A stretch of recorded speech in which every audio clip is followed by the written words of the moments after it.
tell me a bit about yourself, your role, and your company? Well, my name's Brian Ahearne. I'm the Managing Director of Parker Wayne & Kemp Public Relations. Basically what we do, we put people into the papers. Nobody reads the papers for the adverts, where really it's more valuable to be for companies and, people, is actually within the articles. So that's mostly what our job is. Okay, fantastic. And are you seeing a kind of a move towards digital at the moment? Well, digital content is rising.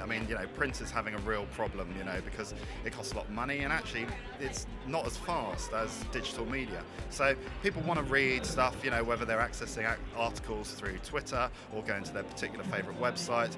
It used to be the preserve of the B2B media, which was digital and websites, mobile content. But actually more and more consumer titles are doing it now. Women's titles are now closing their print editions to, go digital only. So digital's obviously huge for the digital media industry, for the media industry, and that's going to be the future of content. Yeah, fantastic. And have you noticed any kind of trends that have been happening this year, or like future trends that might be coming into the industry? This industry has a real problem. It's full of buzzwords, and full of crap. It has. Last year it was all about engagement, and still there's no real definition of what that is. At the moment there's a big issue to do, well, two things really, but often confuse native advertising and content marketing. People are confusing the two, and actually native advertising, you're talking about the formats and things that are sitting within the content. Content marketing is people producing content. Sometimes that's sponsored and placed with media titles, but they're two different things. And next year that conversation again will move on. But those kinds of issues, native and content marketing, are changing the strategies of how people are going about their marketing. But the sooner we get definition on what those two things are, the better, because at the moment, again, the industry just gets full of people talking rubbish. Yeah, there's a lot of, that buzzword kind of empty words around. Yeah, that's a real problem, and that's something that, it's hard because this sector's so full of innovations and people want to give a name to it. Yeah. And it has trends, and that's responding to people and what society's wanting. But the industry would do much better if it got jargon free and was really more defined and gave more thought about the terms and how they name their technologies and their different strategies. Yeah, absolutely, because I think now consumers know so much, because they're all online as well, that they can see through all these kind of hollow words anyway. That's sort of happening, but at the same time, people are producing a lot of content, and a lot of content is dross.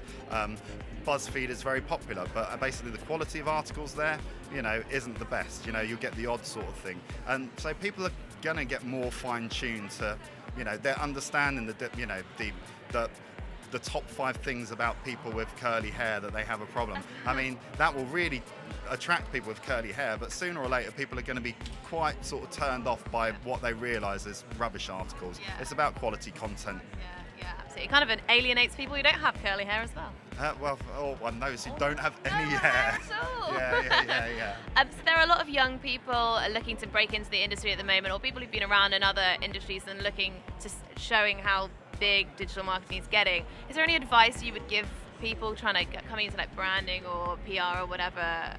Look, the biggest problem for young people who want to get in the media is that they don't actually understand how the media works. They have to understand that it's got commercial imperatives.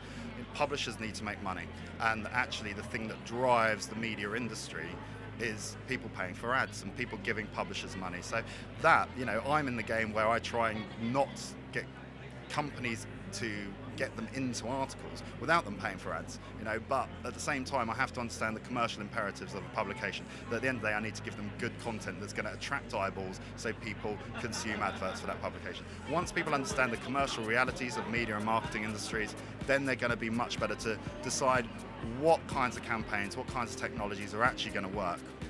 Okay, fantastic. Thanks so much for sharing your insights with us. How will our viewers be able to get hold of your company on social media? Yeah, well, you can obviously look us up on Twitter. We're at PWKPR. Our website is pwkpr.com. And that's the best way to do it. Awesome. Thank you so much for chatting with us. All right, nice one.